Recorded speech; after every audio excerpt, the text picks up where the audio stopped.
Welcome to Independent Sources. I'm Garry, Pierre-Pierre. And I'm Viano Ravinka.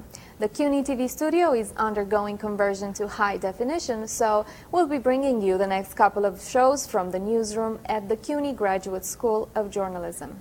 On this edition of Independent Sources, we look at a topic on the table in Albany right now, mayoral control of New York City public schools.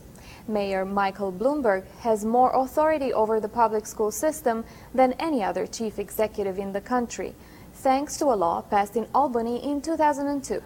But that law expires at the end of the month. A bill currently being considered modifies the old one, but keeps power firmly in the hands of the mayor. We learn how exclusion from the Visa Waiver program is affecting countries like Poland. We visit an East Harlem neighborhood where residents want to revive the market under the bridge.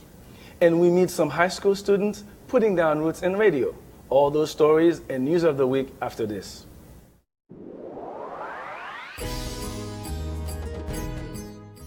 Ethnic media, I think, gives a voice, a comfortable and familiar voice to people in their specific communities.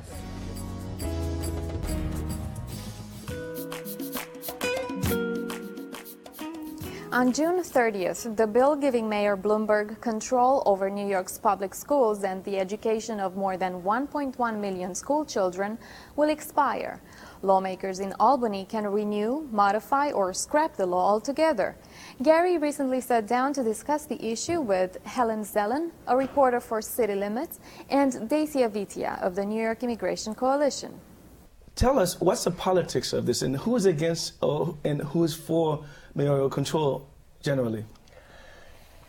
Across the city's landscape, I think it's safe to say that many in the business community are supporting mayoral control. Many in city government are supporting mayoral control, and parents and community groups question many of the policies of mayoral control. I don't think that there's an impulse to go back to what was, to a totally decentralized form of governance, of education governance, but there's a strong desire to reform mayoral control and make it something much more responsive to the community. Deycy, you work for the New York Immigration Coalition, and you've been on the side of against it to some extent. Tell us the nuances here, where you think mayoral control is okay, but what are some of the buts, if you will? I think Helen is exactly right that, you know, rarely anyone has come out saying, let's go back to the old system. That's a paradigm that, you know, a few people insist on trying to put out there. But our organization, we're also part of the Campaign for Better Schools, which is, you know, an organized body of parents, community groups working to address real issues and real reforms in their mayoral control. For us, one of the key issues that really prompted us to look closely at what was happening was the issue of immigrant students. Were immigrant students doing better or worse under mayoral control? And there has been a lot of money spent on ads and ad campaigns, but this is an area where when you look at the numbers, you know, they're very straightforward. ELL students, English language learners, students that are learning English, are graduating have a 23% graduation rate after 4 years. And when we look at what's happening to them after 7 years, it's a 50% graduation rate. They have, their graduation rate is less than half. You mean of 7 English. years since mayoral control? Now, you know, Ellen, we talked about the whole system, the way things were before the bad old days. Give us a sense quickly, what was the system like? How was it set up? Before I do that, I want to, I think, address something. It isn't the 7 years of mayoral control. It's the 7 years that a student can stay in school. So any student, you can be educated in the state of New York until the end of the school year in which you turn 21. Okay. And the bottom line there is that when we look at the graduation rates for these students under mayoral control, their graduation rates have actually gone down. They went from a 27% graduation rate to a 23% graduation rate. So, you know, this is a huge shadow looming over the legacy. But let's get back, you know, give us a sense of what was it like before the system. Way before was a very centralized, I mean 100 years ago, there was a very centralized system of education. In the middle of the 20th century, on the heels of the civil rights movement and on a real drive to integrate New York City schools, there was a decentralization, which before Bloomberg came in, resulted in 32 individual school districts. Each had its own leadership. Principals had superintendents that they could turn to for guidance. And each district formulated its own curriculum, its own school policies, its own testing standards for gifted and talented programs. It was pretty much individual fiefdoms around the city. Bloomberg came in, took away the districts, no more 32 districts, now 10 regions, took away local supervision of principals, made principals autonomous. And so both decentralized and re-centralized control of the schools in Tweed, in the Department of Education's headquarters at Tweed. And then we placed the old Board of Education. It became a Department of Education. This is a really critical part, Gary. The old Board of Education was an independent body, and it was remade as the Department of Education, which does not exist as a city agency. It's not bound by local law in hiring, in purchasing, in leasing of properties, in communication. None of it is bound by city law, and it's not a state agency either. Let's move to today with the mayoral control. Deycy, how is mayoral control so far? Is this something worth going down that road? I mean, So I think a very important part is recognizing that in 2002, the legislature worked really hard to try and create a system that was going to, address some of the very legitimate concerns that existed before 2002. And it put in place certain safeguards. So it created, for example, this panel for education policy that was meant to serve as a counterbalance to the mayor. What we saw happening was that by default, the way that the panel for education policy has been working is the mayor and the chancellor appoint the majority of the members. Any member that disagrees with the mayor, and we've seen this happen, is automatically taken out of the panel for education policy. So what this has done is that it has really, really stifled real debate on real issues. So when there are reforms and policies brought on the table, such as, for example, small schools, which a lot of communities agree with, we agree with, but no one is there asking tough questions about how are we going to make sure these schools are serving all students and are not excluding special education students that are learning English, which was the case. Which was the case for the first 5 years of the small schools, that they were permitted by the Department of Education to exclude kids learning English and to exclude special education kids. So they had different graduation rates because they were working with a less challenging student population. Now let's talk about the campaign for mayoral control. It's been interesting because the ethnic media, community media, have been playing a very active role. I mean, there are full-page ads, double truck in the center. It's been all over radio. That's interesting.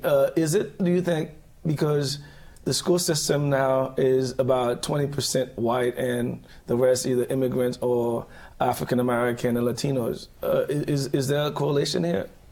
Yeah, we're part of a multi-ethnic, very broad-based coalition, the Campaign for Better Schools. And what we've been trying to do is really highlight, as I mentioned, there are real concerns about checks and balances. There are real concerns about transparency and accountability, so that when we do see those full-page ads or the subway ads, that we have the right information to look at, and that there is an independent body to be able to, sometimes we see a 30-point discrepancy between the numbers the city is reporting and the numbers that the state is reporting. So we need a real body to do that. Not only that, there's a big gap between the numbers the state is reporting and our scores on national tests, exactly, which show the city says on standardized test scores the kids have gone up, up, up, and on NAEP scores, on the national scores, were as flat as this tabletop. Oftentimes, we've seen campaigns regarding different agencies, different issues, where they've ignored the ethnic and community media, and this time they didn't. What happened? Was there a campaign from some groups, maybe in the New York Immigration Coalition, that said that insisted that the ethnic media be part of this campaign? So we've been engaging with the administration for a while now to make sure that in all of their outreach for parents about information, whether it's registration process or translation and interpretation, that they really engage with the ethnic media. So I think in that respect, we've been successful in making sure that they recognize that it's an important outlet for our communities. Now, the challenge for us is making sure that the ethnic media is receiving the accurate, balanced information that they need in order to be able to report on this issue. Especially now that the debate is really heating up in Albany. There's very different versions of bills to reform mayoral control, and at least the leadership bills haven't really adequately addressed any of the questions or criticisms that have come up. Bloomberg made mayoral control, or education reform rather, the cornerstone of his administration, his legacy, if you will. How is he doing so far? How would you grade him, Deycy? So for us, again, you know, the numbers are very clear. We are looking at a graduation rate that was 27%, and now it's at 23%. And we do recognize that certain reforms have been put in place to help ELL students, but what we're seeing is a response at 100 when the crisis that we're seeing requires a response of 1,000. Mm-hmm. So we need to make sure that the legislature addresses that. Helen? I think that the mayoral control issue is part of a legacy issue for Bloomberg. Joel Klein is the longest-serving schools chancellor in memory. Anybody you talk to says no one has served as long as Klein. And I think both he and Bloomberg want a place in history and people have mentioned to me greater political ambitions or for a larger canvas, that really saying, okay, we've improved the New York schools to this point, that will be the big feather in their cap going forward. I don't think they are serving all the students in the city with equal ardor. It's a big system. 1.1 million kids is a lot of kids, but 40% of the students in the city schools either don't speak English as a native language or come from families where English isn't spoken at home. And those kids are not getting the help they need. And these are the kids who come in at 14 years old into high school. They're the people who want to graduate and live the American dream. We'll have to leave at that. Thank you very much, Helen Zellen of City Limits. Thank you. Deycy Avitia of the New York Immigration Coalition. Thanks for being here. Thank you, Garry. We'll be right back. Here's a look at some headlines from the ethnic media. The Jewish World reports that various Jewish groups have thrown their support behind the new Chief Justice nominee, Sonia Sotomayor. One of them is the National Council of Jewish Women that has vowed to help Sotomayor get a fair hearing. Brazilians in New York are welcoming a new ambassador, that from the Brazilians newspaper. Ambassador Osmar Chofi says the Brazilian consulate will focus on growing in proportion to the increasing Brazilian community in the U.S. He also emphasized his intention to promote Brazilian culture abroad. From Caribbean Life, ambassadors from various Caribbean islands are speaking up against President Obama's proposal to clean up Caribbean tax havens. The ambassadors from Barbados and the Bahamas said this would greatly affect tourism and the region's economy as a whole.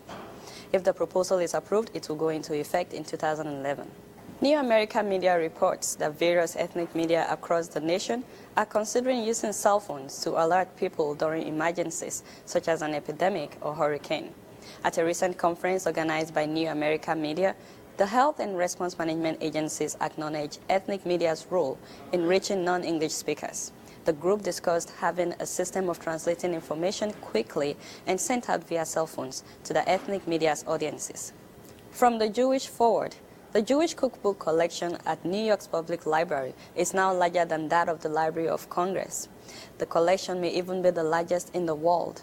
Much of the credit goes to Roberta Saltman, who has donated 700 of the books. Saltman is a worker at the library who is known for bringing in a new book every few days, many of them purchased on eBay. Those are just a few headlines from the ethnic media. Back to Vienna and Garry.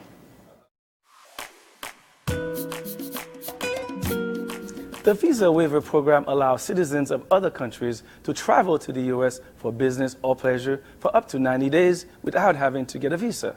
Most European Union countries participate in the program, but 5 do not, including Poland. Vienna talked with Andrzej Dobrowolski of Nowy Dziennik about how Poles feel about being excluded. Many members of the Polish-American community and Poles back home are upset and angered, you would say, right, over the fact that Poland is not accepted into the Visa Waiver program. Do they feel that they're being treated unfairly? Oh yes, they do. I don't know whether they are right or not, but they really feel that they are not treated fairly. There is a political problem and there is an emotional problem which is connected with the Visa Waiver program. Poland cannot be accepted to this program because Poland has a higher rate of visa refusal that the United States requires. Yes, so right now they are requiring, correct me if I'm wrong, well, they used to require to have a visa refusal of 10%. Yes. And Poland right now is at where? About 13, a little more than 13%. But now this rate has been changed, so it is about 3%, and it is not practical for the Polish people to meet this requirement. Well, 3% is almost to zero, so yes, I wonder correct. what country gets a 3% visa refusal rate from the U.S. It's how hopeful are you that Poland can meet this requirement?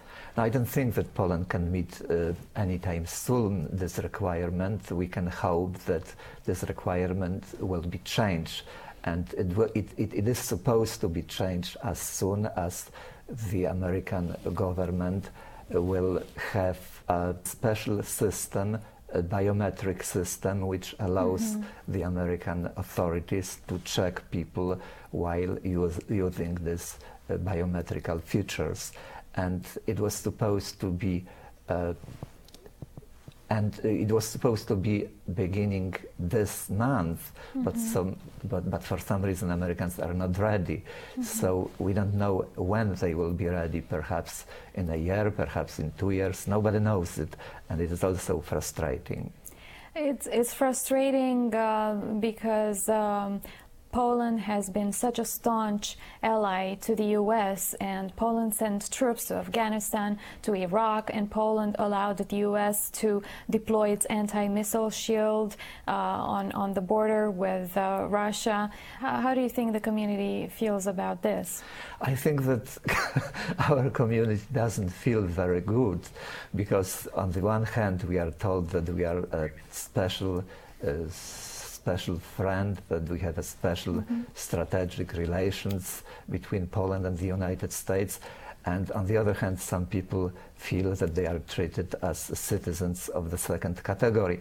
Law is the law, but emotions are emotions, and since Americans are, Polish government doesn't require from Americans to have visas, so Poland would think that we will get the same treatment. On the other hand, what is even worse is that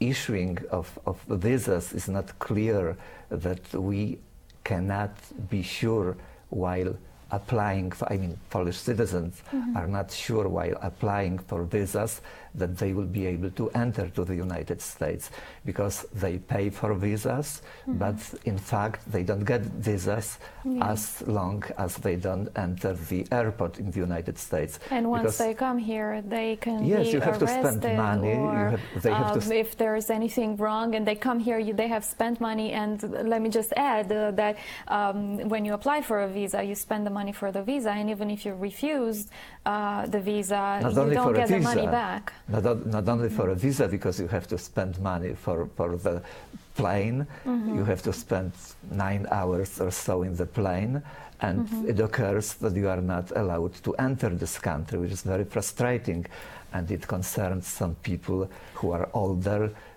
People can be handcuffed. And they have never experienced in their lifetime such treatment, and you can understand that people are very upset. Moreover, people can freely travel to all European countries, almost all European countries, without visas. Right, and things still have not changed in regards to the U.S. We only have a minute left, but let's just acknowledge that these rulings by the U.S. in regards to the visas are because of the fear that with the inclusion of more countries in the visa waiver program, more terrorists can enter the U.S. Would the inclusion of Poland pose a threat to the American security? I don't think so. I have never heard of any single terrorist act in Poland, or I have never heard of any single terrorist living in Poland. So that's ridiculous. That's not the point. Andrzej Dobrowolski of Nowy, Dziennik, thanks very much for joining us. Thank you.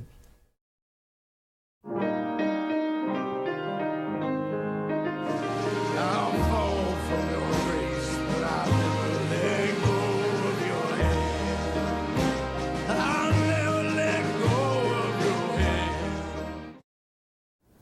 In the 1950s and 60s, La Marqueta in East Harlem was a thriving venue for the sale of fresh goods. Today, only half a dozen vendors remain. Now, with the closure of 10 supermarkets in the area in the last 2 years, residents and community leaders are calling for a revival of the market under the bridge. Aisha Al-Muslim of the CUNY Graduate School of Journalism produced this report. Every day, Marietta Palmer monitors her blood sugar. The 61-year-old suffers from diabetes. 5 years ago, she lost her sister to the disease. Monitoring her health means eating the right foods. There are certain stores that don't carry certain vegetables that we need, like fresh spinach. I don't want my spinach in a bag. Palmer lives in the city's Washington houses. She says it's hard to find fresh fruits and vegetables in her East Harlem neighborhood. We have to go from store to store. We shop. And if it's not in this store in our neighborhood, then we have to go further uptown or in the Bronx. Her neighborhood has more fast food restaurants than bodegas that carry fresh produce. Few green vendors are seen on the streets. The latest studies from the city's Department of Health show that 2 in 3 adults in East Harlem are overweight or obese. Almost twice as many residents suffer from diabetes compared to the rest of Manhattan. Food is a really huge issue, and Harlem is suffering from lack of access because of supermarket closings, because of the fact that while many bodegas in other parts of the city, like the Upper East Side, for instance, have healthy food there, most of our bodegas don't.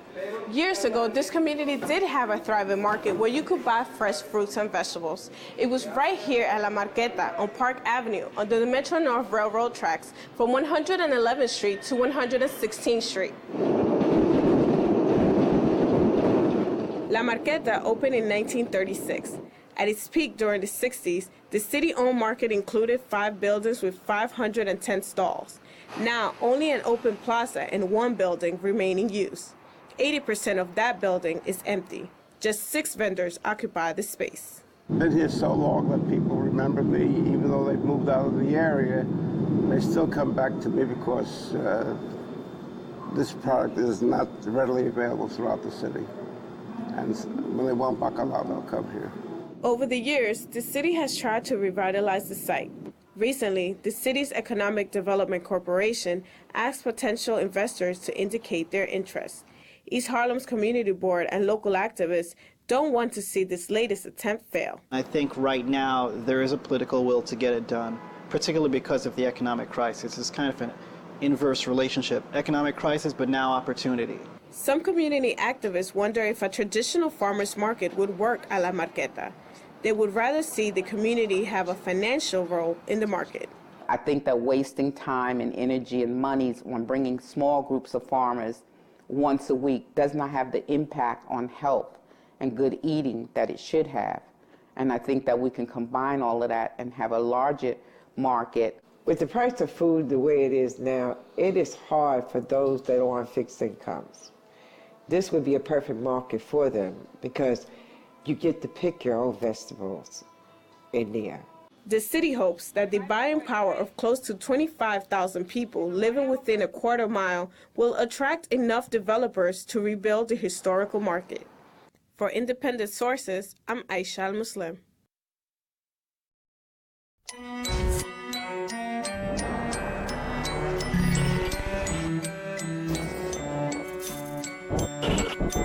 You promised me the world.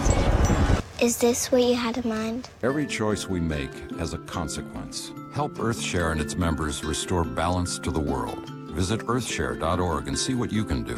EarthShare, one environment, one simple way to care for it. We end our show with a profile of a program called Radio Rootz. It was almost a decade ago when WBAI radio show host Deepa Fernandes went into New York City high schools to teach students to be journalists. Now she heads the flagship program at People's Production House, a community organization that trains citizen journalists. Abi Ishola has the story. Deepa Fernandes is driven by the idea of bridging the gap between community and media. We don't need big corporate media to be telling us the way in which things happen. We should be able to tell each other, and we can come up with creative and fun and funky and just really innovative ways to do that. As founder of People's Production House, she's done just that. The nonprofit organization teaches everyday people how to be reporters. Fernandes began the mission almost a decade ago when she started teaching radio news production to secondary school students in Harlem. Today, she divides her time between hosting Wake Up Call on WBAI and running 3 programs through PPH, including the organization's flagship project, Radio Rootz. Radio Rootz our core program works in high schools and middle schools in New York City and Washington, D.C. And we teach a year-long curriculum inside of the school day in humanities programs that combines radio production with media literacy. Vanguard High School is one of 5 schools in New York offering Radio Rootz courses. Students learn how to use audio gathering equipment and editing software such as Audacity. By the end of the term, they're ready to produce a full-length radio feature story. We're doing things that are preparing us for the future, so, it's nice that we're getting started now and doing it in a fun way on top of that. Many Radio Rootz reporters have chosen to report on social issues such as fatherless children, illegal immigration, and hate crimes. The population of students that I have, after doing this for 16 years, they come, mostly from Spanish Harlem and Black Harlem. Kids are, reflecting a little bit on what they are, and I'm sure they can relate to some of the issues. Sylvia Guerrero, who manages the Radio Rootz program, says they encourage their young trainees to explore how the media affects them. We believe it's important for students to be able to become critical consumers. Also for them to know that they, especially now that technology is changing, that they could be a part of the media. Radio Rootz, you get different perspectives, like propaganda, yellow journalism. Like, you see things like when you look at the news, you see things in one way, but after learning this course, you get to see things in other lights and other factors.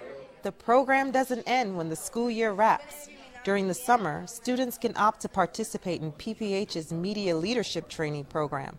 Kyra Joseph went from a Radio Rootz class in high school to the organization's Summer Media Organizing Project. Today, she's studying journalism at St. Francis College and working as a teacher's assistant for PPH. It's really exciting being a teacher at PPH because it's like a process where it's handed down. So like Deepa started and then Sylvia came. Now Sylvia is like teaching me how to carry out our projects and stuff. And it's just a wonderful experience. An experience that Deepa Fernandes says is crucial to the future of media at a time when traditional media may need a touch of youthful revolution. Abi Ishola for Independent Sources.